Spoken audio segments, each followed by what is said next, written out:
Bonjour à tous, camarades et citoyens, camarades et citoyens, camarades et citoyennes.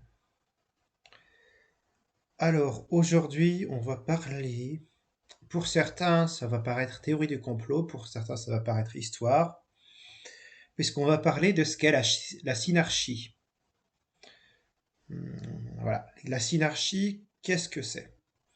On va voir ça avec un article de Marianne, qui parle de l'historienne du PRCF, Annie Lacroix. On en a déjà parlé sur cette chaîne, de cette historienne, qui fait un travail tout à fait intéressant sur ces fameux bourgeois qui complotent contre le peuple, en fait, puisque en fait on parle de théorie du complot, souvent pour prétendre que dans l'histoire il n'y a pas de complot. Or, l'histoire, en fait, regorge de complots de la part de la classe dominante. La classe dominante, elle aime bien rester au pouvoir, donc qu'est-ce qu'elle fait? Elle complote. Un complot, c'est un projet concerté dans l'intention de nuire. Alors, il y a deux problèmes avec les histoires de complot. L'un, c'est de croire qu'il y en a partout, clairement. Donc, il y a vraiment des gens qu'on peut appeler complotistes, hein, des gens qui croient, par exemple, qu'il y a des lézards extraterrestres au fond de la Terre, au centre de la Terre, par exemple, ou que la reine d'Angleterre mange des bébés. Bon, elle est morte, la reine d'Angleterre. Après qu'elle puisse manger des bébés, on va dire que ça m'étonnerait pas. Non, je déconne. Je déconne, mais pourquoi pas, hein. Les monarques, ils sont tellement consanguins qu'ils peuvent faire n'importe quoi, hein. Euh, voilà, pour la petite vanne. Bon, alors, les théories du complot, oui.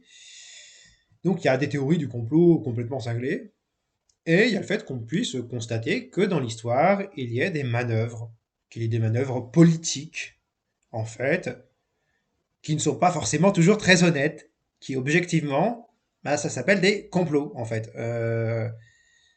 On fait un projet secret dans l'intention de nuire, ça s'appelle un complot. Par exemple, un putsch, c'est un complot. Vous rassemblez secrètement dans une taverne pour essayer de renverser un régime un petit peu démocratique et instaurer un régime fasciste. Ah, ça c'est le. Ouais. Après, bon, ça reste pas forcément un complot si tu hébrides le truc, hein, mais ça s'appelle un complot. Vous faites appel à faites des petites magouilles dans un cabinet de conseil, ça s'appelle un complot. Euh, Sarkozy, là, qui avait ses affaires avec Kadhafi et qui a flingué Kadhafi parce que, quand on a découvert quelques petits dossiers sur lui, sur ses financements de campagne avec Kadhafi, le fait qu'il ait voulu cacher ça, ça s'appelle un complot. Un complot-plot. Oui, donc il faut arrêter d'être stupide sur théorie du complot, parce il y a bien et bien dans l'histoire des complots. Des complots au sens de malhonnêteté politicarde, et pas d'histoire d'extraterrestres au fond de la Terre, ou que sais-je, hein, avec des reptiliens ou je ne sais quelle connerie dans le genre, hein, bon. Euh, Parfois on y met des francs-maçons et je ne sais quelle autre invention du luberlu dans les théories du complot. Mais c'est pas parce qu'il y a des théories du complot complètement des cinglés qui font des théories du complot que dans l'histoire qu'il n'y a pas de complot. Bon, on a parlé de cette question-là, voilà. Et la bourgeoisie, qu'est-ce qu'elle fait? Lorsqu'elle a l'impression de perdre les manettes, eh ben, elle joue pas forcément carte sur table. Donc, elle complote, elle corrompt, elle fait des magouilles, elle fomente des choses pas très honnêtes, hein, par exemple des faux partis ouvriers, des partis ouvriers bidons par exemple. Pour quand il y a un parti ouvrier qui fonctionne et qui menace le pouvoir capitaliste, on crée un faux parti ouvrier qui peut renverser celui-là. Ou alors on les infiltre, les partis ouvriers. Les Zoubatov, des gens comme Zoubatov, à l'époque du tsarisme, ça existait, hein, qui était un policier qui faisait créer un parti ouvrier bidon pour fidéliser le prolétariat russe. Ça existait, ce genre de méthode. Et c'était un complot au sens d'un projet qui n'était pas forcément toujours à visage découvert. Bon. Et d'un autre côté, les révolutionnaires sont des comploteurs. Hein, parce que ça ne veut pas forcément dire une mauvaise chose. Des révolutionnaires qui ont de bonnes intentions peuvent être des comploteurs. Oui, dans l'intention de nuire, c'est de frapper. Hein. Ça peut être la bourgeoisie, ça peut être aussi le peuple qui veut essayer de s'organiser un peu secrètement dans le genre Blanqui. Voilà. Bon. Et ce complot-là, qui est dénoncé par Annie Lacroix-Harry, c'est ce qu'on appelle la synarchie. Et en fait, Annie Lacroix-Harry ne sort pas ça de son chapeau. Hein. Elle se réclame d'un historien français qui s'appelle, un autre historien français, notre cher Annie Lacroix-Harry, et qui s'appelle Marc Bloch, qui a parlé de l'étrange défaite. Donc, camarades et citoyens, camarades et citoyennes, on va lire ce petit article. Hein, donc, on va s'occuper de ce petit article. Alors, déjà, il date un peu, hein, puisqu'il date du 10 juillet 2012, mais étant donné que, bon, pas forcément, tout le monde ne l'a pas forcément vu, hein, c'est important de le noter. Hein, et il s'intitule Annie Lacroix-Harry, complot et stratégie du choc. Lecture.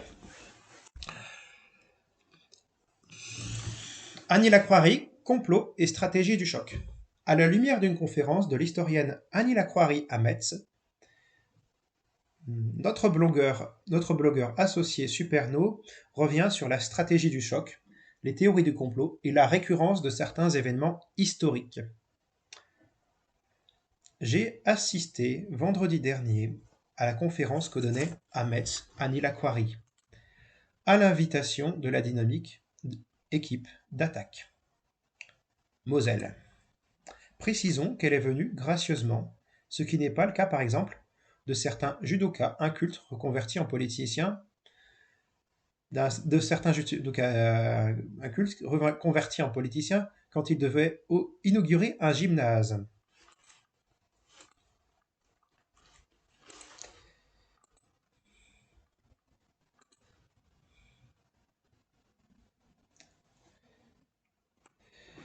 Elle est historienne, professeure émérite d'histoire contemporaine à l'université Paris 7 Diderot et spécialiste en particulier de la période de l'entre-deux-guerres. En gros, ça fait 40 ans qu'elle étudie cette période, née dans les archives.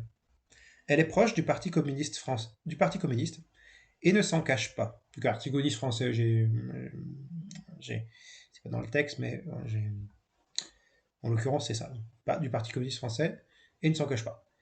Évacuons immédiatement un petit détail.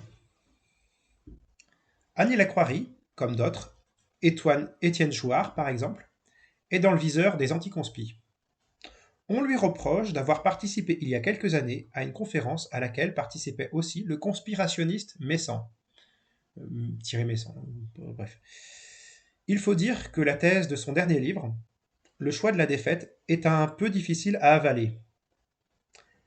Elle affirme, archive à l'appui, que la défaite militaire de la France en mai 1940 n'est pas une simple défaite militaire, qui serait due, comme le prétend l'histoire officielle, à l'incompétence de nos stratèges, l'insuffisance de notre armement, la couardise de nos soldats, mais que, bien au contraire, cette défaite serait le résultat logique et attendu d'une stratégie savamment mise en place pendant près de 20 ans.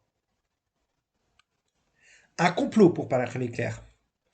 Et que ce complot aurait été ourdi par une organisation secrète baptisée la Synarchie, composée de représentants de l'élite autoproclamée de l'époque, banksters, grands patrons, comité des houillères, comité des forges, technocrates, sans oublier les corrompus de syndicalistes ou de journalistes.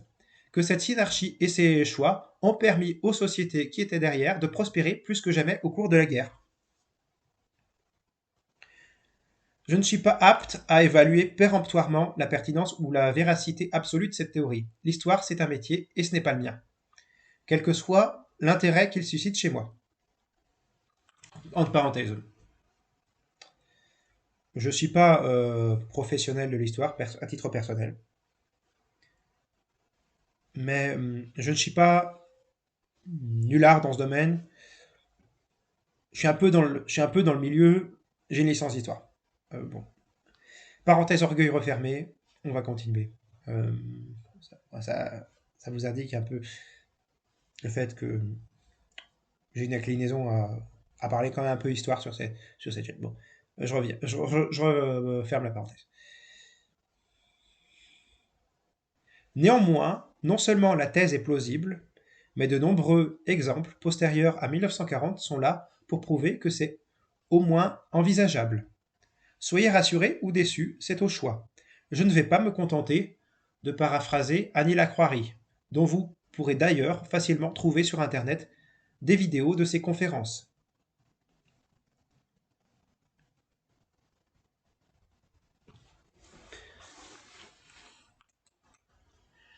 Le thème de la conférence était la stratégie du choc, référence au désormais célèbre livre éponyme de la journaliste et militante altermondialiste Naomi Klein, qui explique comment le pouvoir politique, patronal ou financier, la plupart du temps allié, profite du choc émotionnel provoqué par un événement de grande ampleur. Guerre, attentats, catastrophes naturelles, crise économique, qui plonge les victimes dans un état d'hébétude et de résignation pour faire passer des mesures qui, en temps normal, auraient suscité une grande indignation. Un exemple parmi 100, mais des plus didactiques. Après la dévastation de la Nouvelle-Orléans par l'ouragan Katrina, on a dû reconstruire toutes les écoles qui avaient été détruites. À une différence près, avant, certaines de ces écoles étaient publiques, mais après la reconstruction, elles étaient privées. Autre exemple, après les attentats du 11 septembre, dont les conspirationnistes affirment qu'ils ont été provoqués, ce que je me garderais bien d'accréditer, il a été considérablement plus facile aux faucons, aux pétroliers et aux marchands de canons de faire avaler l'invasion de l'Afghanistan et de l'Irak. Cette stratégie du choc est une forme de propagande désormais systématique. Elle a été utilisée dans les années 30, dans les années 1930. Elle est encore plus que jamais douloureusement d'actualité aujourd'hui. Ceci nous ramène à la conférence d'Annie Lacroix, dont je ne vais pas donc pas faire de compte-rendu en bonnet difforme, mais dont je vais plutôt utiliser les précieuses informations pour faire un parallèle troublant avec la tristesse, avec la triste situation actuelle. Je sais, l'exercice est périlleux. Le monde de 2012 n'a plus grand-chose à voir avec celui de 1930. Les biens matériels étaient bien plus rares et donc plus précieux. Personne ou presque n'avait de bagnole. Personne ne prenait l'avion pour aller là où il voulait sur un coup de tête après avoir acheté des billets last minute sur Internet.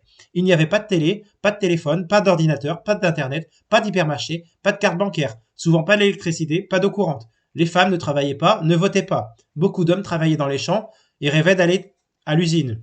Pour le reste, c'était nettement plus ressemblant. La République n'était encore qu'à sa troisième édition, mais ceux qui exerçaient le pouvoir au nom du peuple étaient des notables, affublés des mêmes défauts que leurs contemporains. Après tout, Félix Faure est un prédécesseur valable de DSK. Il y a eu des banksters ou Strick, des Madoff, Stavisky.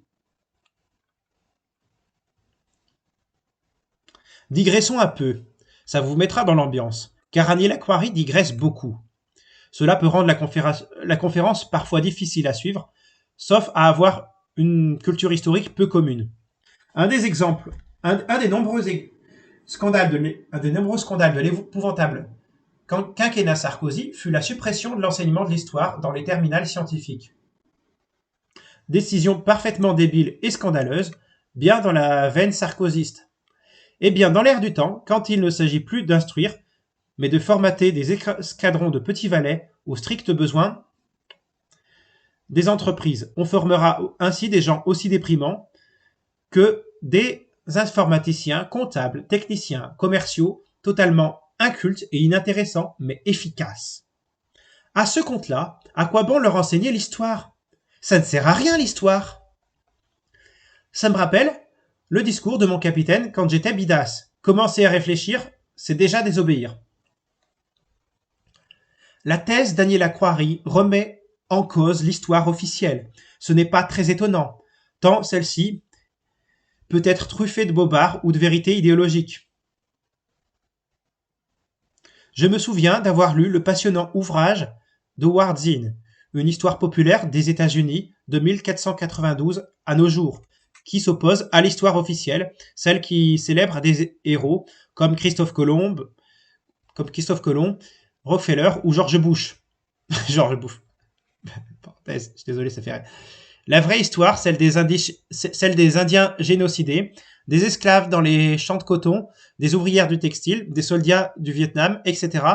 En France, on pourra lire un petit ouvrage très amusant et sans prétention, Nos ancêtres, les Gaulois et autres faces d'aise, par François Reinhardt, qui démonte des idées reçues aussi répandues et toujours d'actualité comme la revendication des origines chrétiennes de la France. La ligne de conduite des comploteurs pointée par Annie Lacroix, c'est la volonté d'un groupe d'oligarques, les synarques donc, ou la sortie de la Première Guerre mondiale, à la sortie de la Première Guerre mondiale, d'augmenter leurs profits. Même si c'est trivial, l'histoire nous apprend que la cupidité n'est pas subitement née au cours de la période qui a précédé la crise des subprimes dans les années 2000.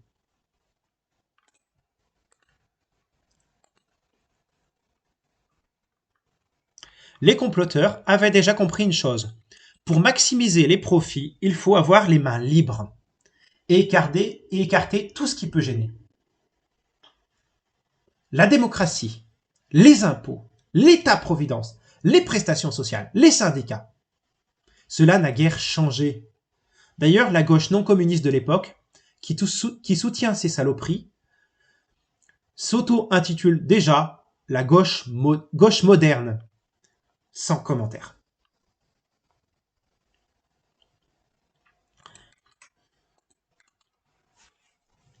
Dès la fin de la Première Guerre mondiale, les synarques observent d'un air très intéressé la montée du fascisme en Italie.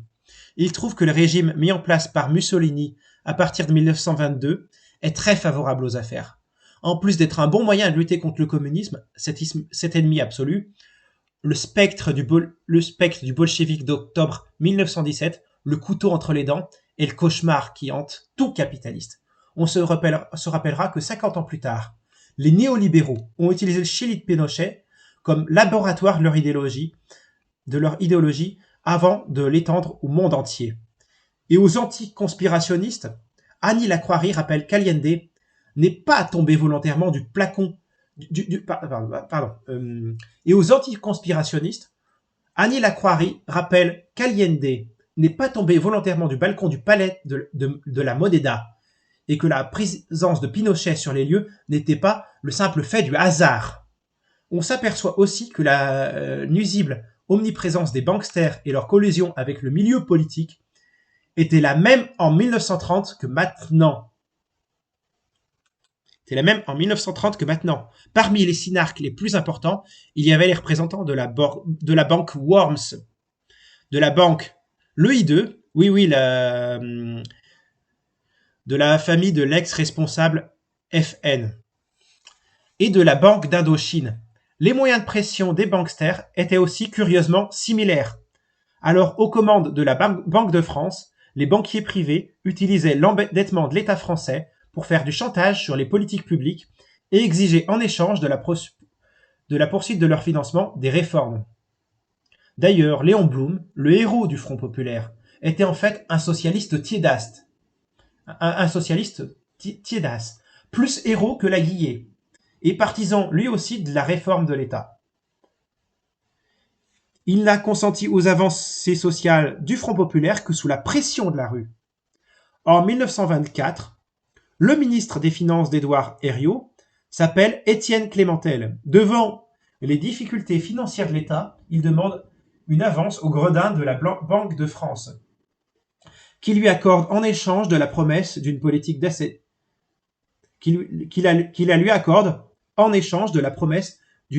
politique d'assainissement financier. Annie Lacroix souligne que le gouvernement a souvent été de gauche entre les deux guerres. Ah oui, Clémentel est l'un des fondateurs de la CGPF, Confédération Générale de la Production Française, qui deviendra en 1946 le CNPF et en 1998 le MEDEF. Entre parenthèses, en fait, on a des mafias. En fait, ça s'appelle légaliser la mafia de ces salopards de collabos que sont les patrons. Bon, excusez-moi de mon petit emportement, on va faire la parenthèse. Herriot lui-même disait « On ne peut rien faire contre les banquiers, surtout si on ne veut rien faire. Pour mesurer la puissance des banksters, sachez que Hitler n'avait payé que 13% des réparations auxquelles les Alliés avaient condamné l'Allemagne en 1918, mais avait réglé rubis sur ongle l'intégralité de sa dette privée auprès des banksters. Inutile de rappeler que notre époque n'a pas non plus inventé les crises. Il y en a une en 1873, celle de la spéculation immobilière déjà. De la spéculation immobilière déjà. Celle de 1929 fut tout de même un modèle du genre.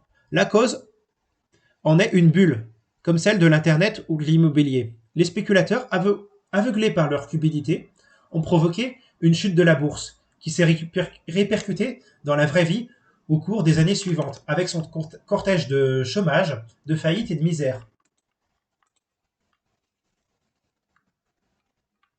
Et en 1931, c'est encore une crise de la dette, cette fois en Allemagne. Les salaires baissent alors de 15%.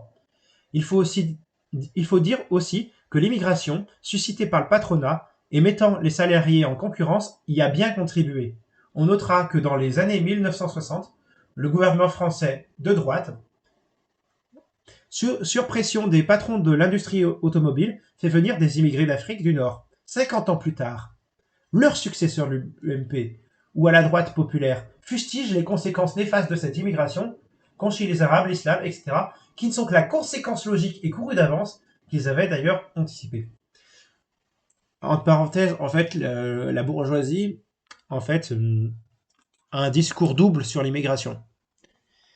C'est-à-dire que elle est pour afin de les exploiter comme des malades. Par contre, elle est contre parce qu'il faut toujours trouver des responsables en cas de crise, en fait. Voilà, il faut toujours dire c'est de la faute de... Voilà, plutôt que dire c'est la faute de la bourgeoisie, on a un coupable désigné, en fait. Donc désigner l'étranger, c'est très utile pour diviser les travailleurs entre eux. C'est vraiment le truc qui est pervers sur le rapport entre immigration, capitalisme, prolétariat, bourgeoisie. C'est vraiment cette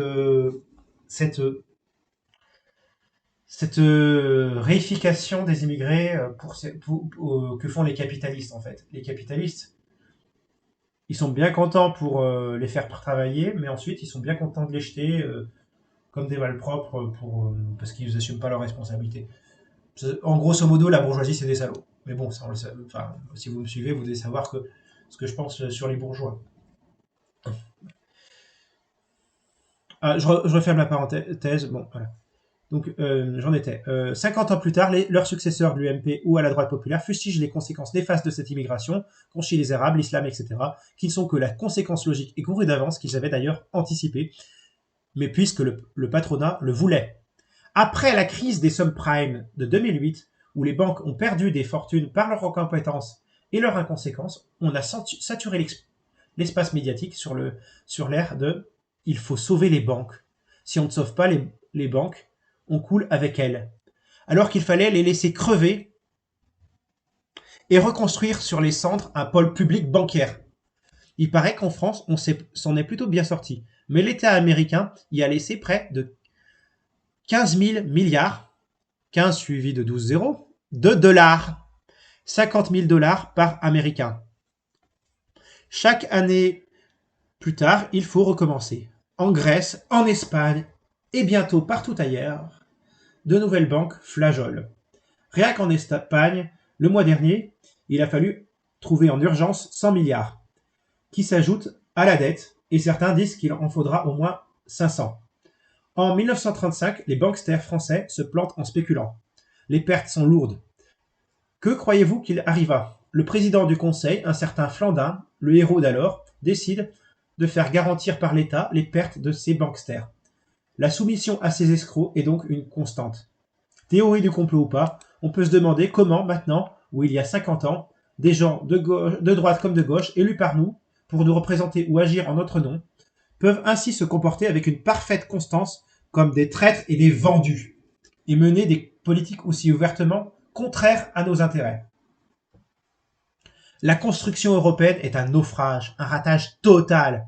Vendue aux bisounours comme porteuse d'idéaux éthérés, on a rapidement vu qu'il ne s'agissait bien plus trivialement que de libéraliser tous les secteurs de l'économie, mettre tous les salariés en compétition, permettre la délocalisation des usines, là où les profits sont plus grands, entériner la domination de la finance et le recul de la démocratie. Cette empêcheuse de faire des affaires en rond, le recul de la démocratie, cette empêcheuse de faire des affaires en rond. On le constate tous les jours et on n'a pas encore tout vu. Prenez le programme économique de Milton Friedman, article 1, page 1. Tout est là. On devrait donc en tirer les conséquences, tout arrêter, tout abroger et repartir sur de nouvelles bases, prenant en compte le ratage initial. Au lieu de cela, on s'enfonce. Si l'Europe a échoué, alors il nous faut plus d'Europe. Et d'évoquer le fédéralisme comme solution à tous nos problèmes. La construction européenne a déjà provoqué un recul grave de la démocratie. Le Parlement n'a aucun pouvoir ou si peu. Les décisions sont prises par des personnes ou des organisations non élues, comme la Commission, la BCE ou encore l'Eurogroupe. En tout cas, des gens qui ne nous représentent pas et dont les intérêts sont manifestement opposés aux nôtres. Il est temps ici de parler de notre nouveau pouvoir socialiste. N'oubliez pas le lien historique.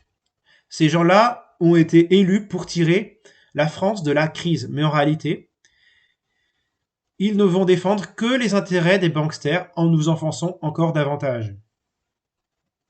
Notre Premier ministre, au style tellement suranné qu'il aurait absolument pas déparé sous la Troisième République, a prononcé mardi son discours de politique générale. Tous les journalistes, sans exception, ont noté qu'il avait été chiant. C'est en effet un truisme, héros et chiant. Mais c'est bien là son moindre défaut. Les plus pertinents de ces journalistes ont noté aussi son hypocrisie de ne pas vouloir nommer ce qu'il nous propose, rigueur, austérité. Par contre, je n'ai jamais entendu personne, sauf à la marge quelques UMP aigris qui ont noté que le projet socialiste n'avait rien à voir avec l'espoir suscité, crier à la honte et à la trahison. Au contraire, les radios et les télés ont immédiatement été pris d'assaut par ces épouvantables économistes qui ont rivalisé de persuasion pour expliquer qu'il va falloir en passer par là, pas moyen de faire autrement.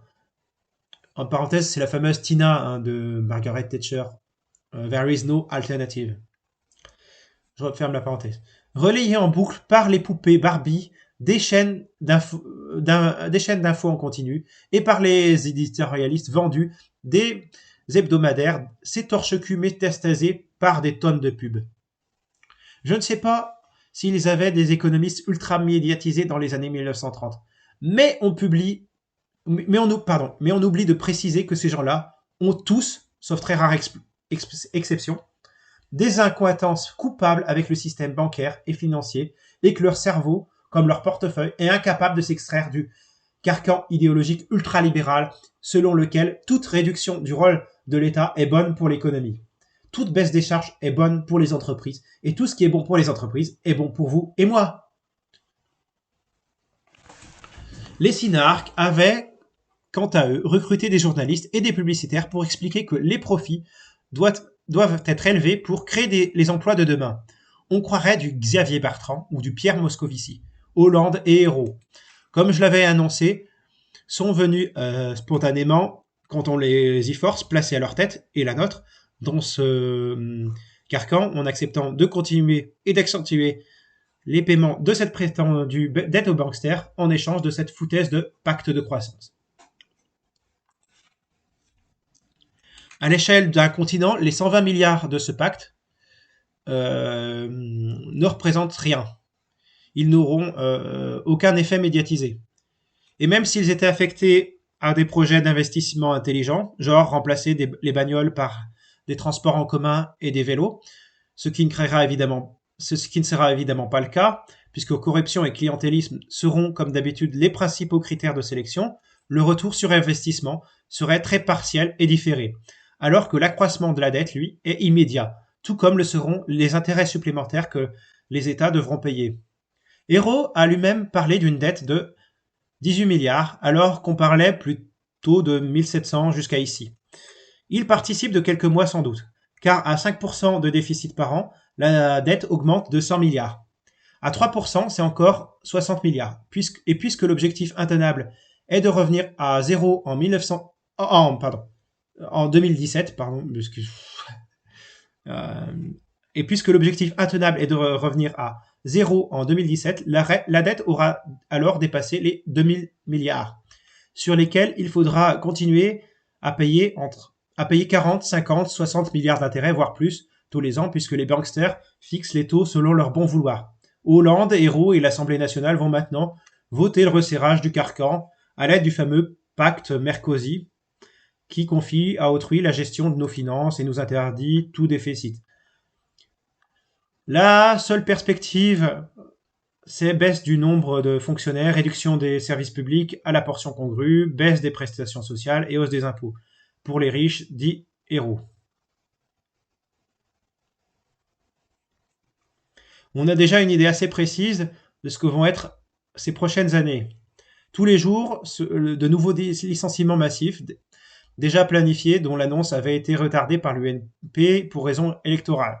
Donc annoncé. Le gadget marketing Montebourg, qui faisait encore illusion allant secourir une PME, va vite être submergé par les annonces des charrettes de grosses entreprises comme PSA. Bien sûr, il y a l'Assemblée nationale.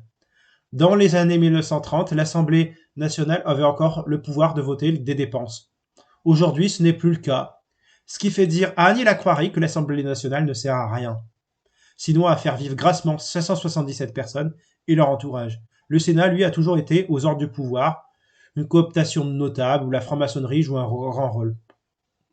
Entre parenthèses, oui, je trouve qu'on exagère parfois sur la franc-maçonnerie. Bon, après c'est plus soit un club de bourgeois, de petits bourgeois, soit, mais j'accorde pas vraiment de l'importance ces conneries de franc-maçonnerie. Bon, je ferme la parenthèse. Toujours, selon Agnès Lacroix, pour être sénateur en Lorraine dans les années 1930, toujours selon Agnès Lacroix, pour être sénateur en Lorraine dans les années 1930, il fallait avoir l'aval de la famille d'Evendel, sacré contre-pouvoir. En 2005, le peuple français, auquel on avait eu l'imprudence de demander son avis, avait dit non à la poursuite de cette folle politique européenne. Malgré un matraquage éhonté et insensé sur toutes les ondes, dans tous les journaux, de tous, que la France compte d'économistes cyniques, de politiciens incompétents, de syndicalistes corrompus ou de journalistes complices, ceux-là même qui vont chipoter du groin tous les mois au crayon lors des dîners du siècle. Depuis 1983, date du renoncement définitif à toute vraie politique de gauche, on estime que 10% de la richesse produite chaque année en France a glissé des salariés vers les actionnaires, ce qui représente un vol de 200 milliards d'euros par an. En parenthèse, encore une fois, enfoiré de bourgeois. Je referme la parenthèse. Ce sont ces milliards qui manquent pour payer les retraites, la sécu, le chômage. Je trouve la parenthèse, salopard de bourgeois, il y a des gens qui crèvent la dalle, et vous en prierez pour vous payer votre 10e résidence secondaire. Allez crever. Désolé, c'est pas très Charlie comme formule, mais le cœur y est. Fermez la parenthèse. Et qui ne reviendront jamais, puisque désormais le pacte Merkozy va nous obliger à amplifier encore le phénomène pour interdire tout et figer le hold-up. Ces gens se sont assis sur la démocratie. Sarkozy a contourné le vote populaire, les socialistes ont été complices de cet attentat, leur abstention hypocrite ayant permis son accomplissement. Aujourd'hui, il faudrait se lever contre les banksters, leur dire merde, leur expliquer que leur dette, ils peuvent se la foutre au cul. J'exprime un peu trop crûment le fond de ma pensée. On peut aussi être poli et diplomate. Je recommence. On pourrait donc leur expliquer qu'on va revenir à la situation qui prévalait avant ce funeste jour de janvier 1973, c'est-à-dire que l'État n'apprendra plus qu'à la Banque de France et à prix d'amis, et qu'on réalisera un audit de cette fameuse dette de 1800 milliards qui vraisemblablement ne sont que des intérêts inclus, conséquence de ce racket initié en 1973. Une fois déchargés de ce fardeau, nous pourrons rétablir le bon fonctionnement des services publics et rééquilibrer le partage des richesses, indispensable puisque celles-ci ne pourront aller qu'en diminuant, faute d'énergie et de ressources naturelles. Voilà qu'il est temps de conclure. Revenons sur la théorie du complot. Pour moi, elle n'existe pas de manière très nette. Je ne vois pas comment des gens auraient pu, dès 1922, prévoir qu'il y aurait une guerre avec l'Allemagne en 1939. Ils ont simplement défendu leur intérêt, s'adaptant en changeant de tactique au gré des événements, dans le mépris le plus total de l'intérêt commun, comme l'ont toujours fait les grands patrons, les banksters et leurs instruments politiques, médiatiques et syndicaux. Plutôt Hitler que Front Populaire, tout simplement parce que c'était meilleur pour les affaires. Le parallèle avec notre actualité est flagrant. Je ne crois pas davantage que la situation actuelle relève stricto sensu d'un complot, plutôt d'une convergence d'intérêts bien compris. Leur synarchie est devenue notre oligarchie. Pourquoi Hollande ou Hérault, qui rêve sans doute depuis l'enfance des plus hautes fonctions publiques, irait-il changer quoi que ce soit à un système qui leur a tant donné? Le même raisonnement vaut pour ces médiacrates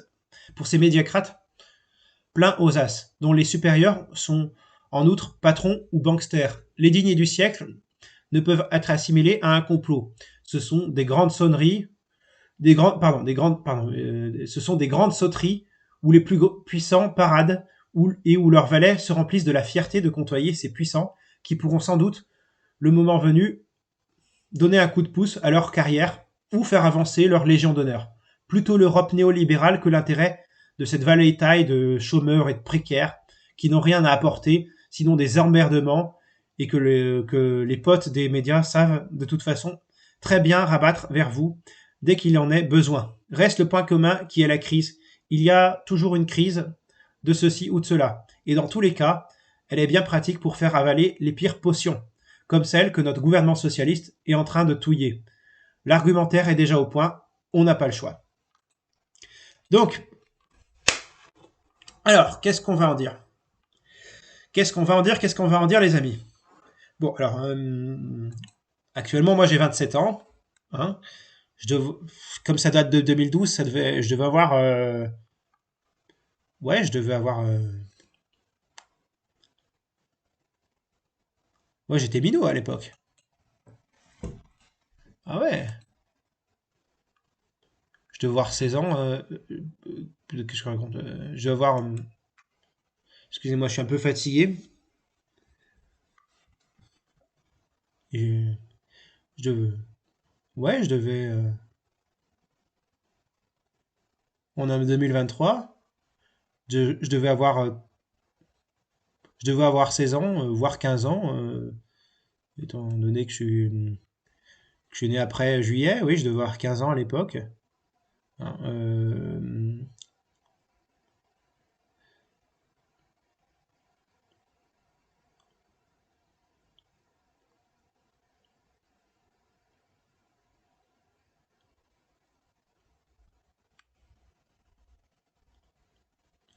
ouais, je devais avoir 15 ans à l'époque. Je devais avoir en fait tout juste 15 ans à l'époque de ces salopards. Ouais, enfin, parce que je suis né après juillet. Je suis un peu fatigué.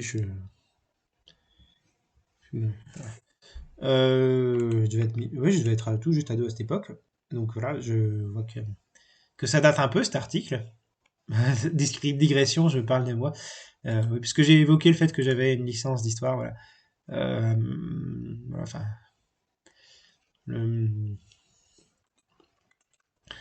ouais, cet article d'un peu, donc à l'époque, c'était le gouvernement socialiste d'Hollande, à l'époque de cet article. Gouvernement socialiste qui n'avait de socialiste que le nom, mais bon, j'ai tendance à penser que les socialistes ne sont plus socialistes depuis Jaurès. Enfin, ils sont sociodémocrates, enfin socialistes si on veut. Hein, Blum était peut-être plus socialiste qu'Hollande, déjà. Après, ouais. Oui, il y avait pas l'Union européenne, cela dit, donc oui.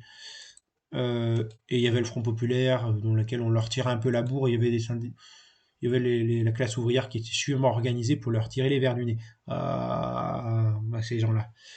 Euh, oui, alors, il pense qu'il n'y a pas de complot de la part de la bourgeoisie.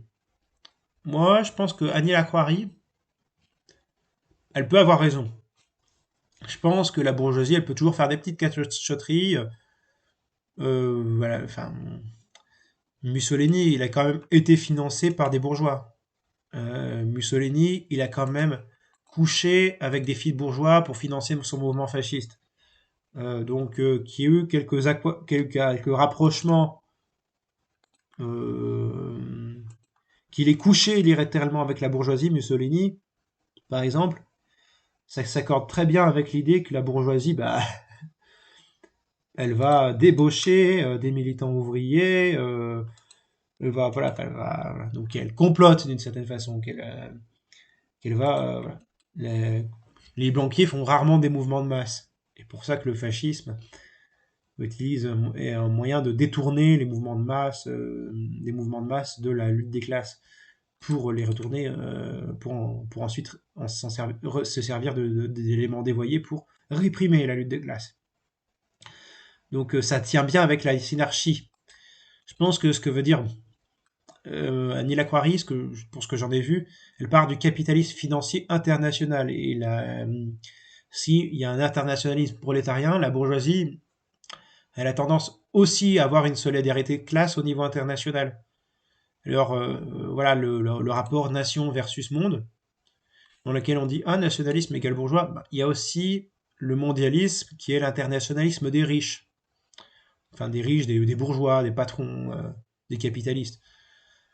Voilà, je ne vais pas réduire à une opposition riche-pauvre parce qu'on est d'un point de vue marxiste, ça vaut pas grand-chose parce que voilà, enfin, en fait, ce qui nous intéresse, c'est la possession des moyens de production qui fait l'économie.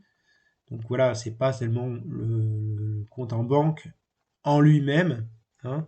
C'est quels sont les mécanismes qui produisent cette domination économique et cette domination sociale qui devient politique, puisque en fait, tu peux toujours, dans un système le plus démocratique qui soit, quand tu es un bourgeois, tu peux toujours acheter, corrompre, trafiquer, magouiller à volonté, hein. On parlait de Sarkozy, on parlait d'Hollande, on a toujours des salauds pour corrompre les prisons. Enfin, ils se corrompent très bien entre eux, ils sont très bien, ils acceptent à la fois très bien de se faire corrompre par des gens de leur propre milieu, cela dit, hein, aussi, hein. On a rarement des députés ouvriers. Puis il faut avoir le temps pour faire sa campagne, pour fonder son parti, tout ça, pour avoir la presse. Mais oui, ça s'appelle la synarchie, ça s'appelle en fait la classe dominante, en fait. Mais aussi, ça, en fait, cette idée de synarchie, développée là, parce que ça rentre déjà dans l'étrange défaite de Marc Bloch, parce qu'il ne sort pas de son chapeau, comme je l'ai dit, et développée là parce qu'en fait, la bourgeoisie ne pensait pas qu'elle n'innove pas en termes de méthode contre-révolutionnaire. Là où le marxisme a innové, là où le socialisme a innové avec Marx, Lénine, Kluskar, par exemple, ou Marx, Jaurès, Lénine, Kluskar, là où le socialisme a innové avec ces gens-là, bah, la bourgeoisie aussi innove, en fait. Là où voilà, par exemple, Marx, il a fait la critique de l'économie politique. Lénine, il a développé l'idée d'une organisation d'avant-garde. Jaurès a développé un socialisme républicain qui est le fait qu'on doit défendre, créer un parti de masse, qui est la démarche inverse de Lénine, hein. Lénine faisait un parti d'avant-garde, Jaurès un parti de masse. Mais l'idée voilà, de concilier démocratie, d'arriver au socialisme par une voie démocratique, c'est assez logique du point de vue de Jaurès. Et ça permettait aussi aux socialistes de sortir de sa fange libertaire de type anarcho-syndicaliste à la noix. Ça permettait de se faire entendre quand même pas mal les ouvriers du socialisme, de ne pas laisser l'appareil d'État. Voilà. Parce que voilà, de dire, voilà, on est quand même pour but de conquérir l'appareil d'État quand on veut lutter contre le capitalisme, en fait. Pour que l'État devienne État. Pour que l'État devienne État social, République sociale. Notre but, c'est la République sociale. Le but, le socialisme, c'est la République jusqu'au bout avec un maximum de démocratie, dit Jaurès. Moi, je dirais plutôt le socialisme, c'est la République jusqu'au bout. Le communisme, c'est la démocratie jusqu'au bout. La démocratie la démocratie tant au sens des institutions que sur ton lieu de travail. La démocratie est plus complète. Bref, eh bien, Kluskar aussi qui dénonce ce qu'on appelle le néo-capitalisme, en innovation. Ben, la bourgeoisie, elle innove, la bourgeoisie, ou en tout cas la classe dominante, parce que, par exemple, j'ai tort avec la classe dominante, parce qu'à une époque, avant d'avoir les capitalistes comme pour le capitalisme industriel, avant d'avoir la bourgeoisie, on avait la domination de la société féodale, avec les seigneurs, tout ça, une société basée sur, où le moyen de production, c'était la propriété privée immobilière. A été remplacée, cette aristocratie, par la bourgeoisie qui, elle, possède une propriété privée mobilière, le commerce, l'industrie. Ça dépasse largement en termes de valeur, en termes de profit, ça dépasse largement la propriété de la terre, hein, l'économie agraire, donc l'industrialisation. Donc ça déjà, voilà. Donc la bourgeoisie a été révolutionnaire parce qu'elle a renversé l'aristocratie. Bon, voilà. Ensuite, il y a un capitalisme industriel, mais voilà, qui est devenu plutôt financier. Il y a eu plusieurs. Il y a eu aussi, comment dire, il y a eu face à des mouvements ouvriers, les capitalistes ont innové en créant le fascisme, par exemple. En créant le fascisme parce que il fallait flinguer les mouvements qui pouvaient s'opposer au capitalisme. Là, ils ont innové.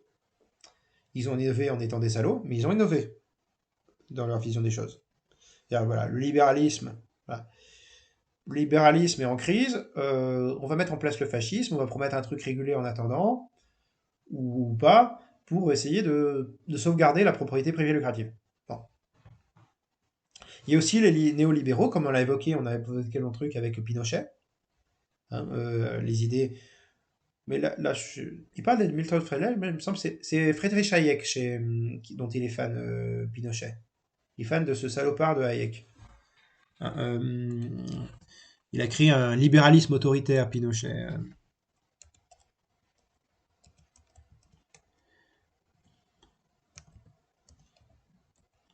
Que je dise pas de bêtises, il me semble que c'est Hayek.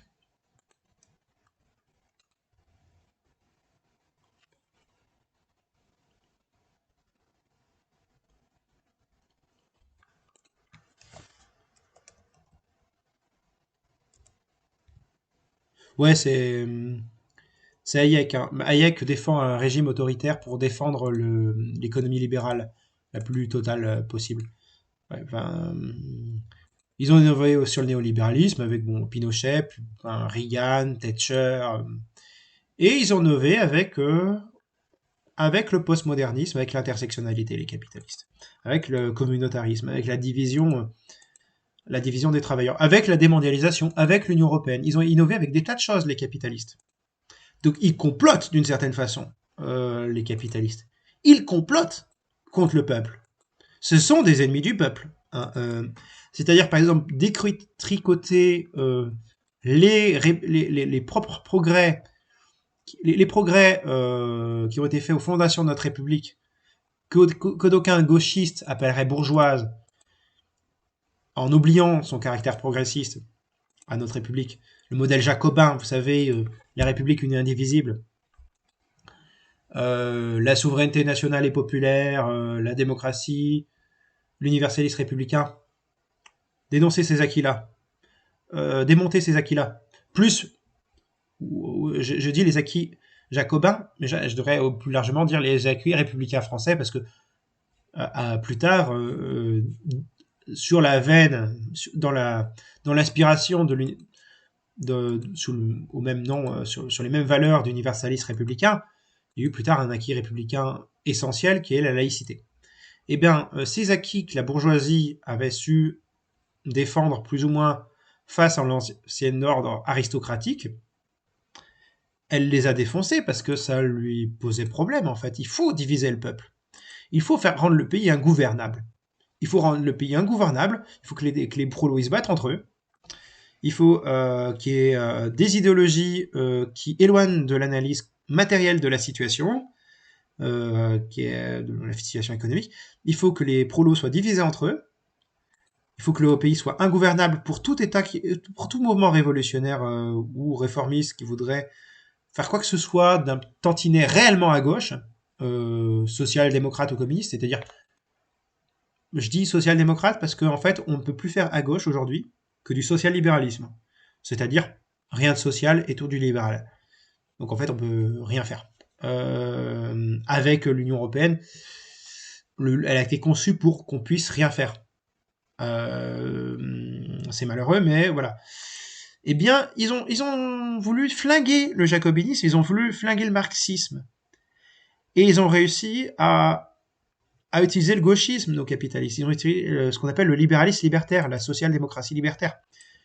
Quand Kluskar parlait de la social-démocratie libertaire, il voulait parler de cette alliance anticommuniste, qui aujourd'hui devient anti-républicaine, hein, qui est, on donne à la social-démocratie des places au niveau administratif, aux libéraux l'aspect économique, et aux libertaires l'aspect culturel et l'aspect culture et mœurs. En fait, et ça maximise les profits parce que ça ouvre de nouveaux marchés au niveau du rapport au corps, au niveau des rapports à la morale traditionnelle. On appelle ça du progressisme, mais ça repose pas sur des bases matérialistes. Et franchement, pour ce qui est de l'hygiène de vie des individus, c'est voilà, on est vraiment dans un libéralisme avancé.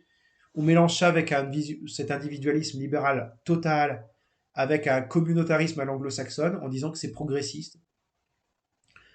Ça finit par diviser les prolos. Et la bourgeoisie, elle complote de ce point de vue-là, puisqu'elle manipule les masses par ces méthodes-là.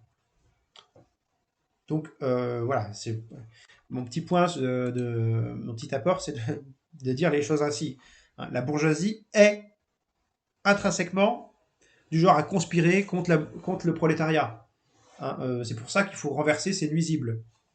Non seulement économiquement, non seulement économiquement la bourgeoisie est problématique, mais sur le plan de la société, elle rend la vie des gens impossible. Elle empêche le vivre ensemble républicain. En plus de faire un capitalisme de plus en plus ignoble, le vivre ensemble est menacé par les capitalistes. Les bourgeois sont des... Excusez-moi, je crois que le terme n'est pas très Charlie. Je vais essayer de rester Charlie. Ça va être dur. Mais voilà. Donc la bourgeoisie, il faut la dénoncer fortement, franchement. Soyons franchement communistes comme notre camarade historienne Annie Lacroix du pôle de Renaissance communiste en France. Contrairement à ce que disent ces crétins de gauchistes et ces crétins de droitards, le PRCF n'est pas rouge-brun. Il est rouge. Plus rouge que que la gauche fuchsia, qui sont des sociaux-démocrates libertaires, qui sont des libéraux libertaires, et non pas des communistes ou des socialistes. La social-démocratie libertaire, elle n'est pas social-démocrate, ce qui d'ailleurs social-démocrate, c'est quand même en soi une arnaque. Parce que nos sociodémocrates, j'ai l'impression qu'ils sont ni socialistes, qui sont ni sociaux, à défaut d'être socialistes, ni démocrates. Clairement. Mais bon, la social-démocratie, ça serait déjà un progrès par rapport au social-libéralisme. Parce que la social-démocratie, c'est du social-libéralisme. Et particulièrement dégénéré dans son versant gauchiste. Voilà. Son version gauchiste réactionnaire, puisque le gauchisme, si vous voulez, c'est comme vous avez un mur, vous avez une balle, un mur gauche, un mur droit. Vous envoyez une balle à gauche, elle rebondit contre le mur à gauche, elle va retomber à droite. Et en fait, vous n'aurez pas avancé vers la gauche. Parce qu'en fait, c'est ça le gauchisme. Je vais peut-être mal exprimer, mais voilà, le gauchisme, c'est en voulant se frapper contre le mur du réel, au lieu d'aller vraiment à l'extrême gauche, on finit soit à droite, centre droit, centre gauche, centre droit, extrême droite. Parce que le mur du réel, c'est qu'il y a la réalité, et la réalité, c'est qu'il faut lutter contre l'Union européenne, qu'il faut lutter contre le libéralisme, qu'il faut lutter contre la mondialisation, qu'il faut lutter contre le postmodernisme, contre toutes les saloperies de la bourgeoisie. Ok? Qu'il faut lutter contre le communautarisme. Le communautarisme, c'est une fracture horizontale au sein des classes populaires. Et donc, le communautarisme, ne vous fiez pas à l'étymologie, est un anticommunisme. C'est un paternalisme au sein des ethnies, des sexualités, des religions, dans lesquelles on va faire valoir que les bourgeois d'une même communauté et les prolos d'une même communauté ont des intérêts de classe similaires. C'est ce qu'on appelle de l'interclassisme. Ça doit être dégagé, tout ça. Bon, camarades et citoyens, camarades et citoyennes, après ce coup de gueule, je vous souhaite de prendre bien soin de vous, mes amis. Raison et égalité, camarades, nous vaincrons. Du moins, on l'espère. Salut. Ciao. Longue vie prospère.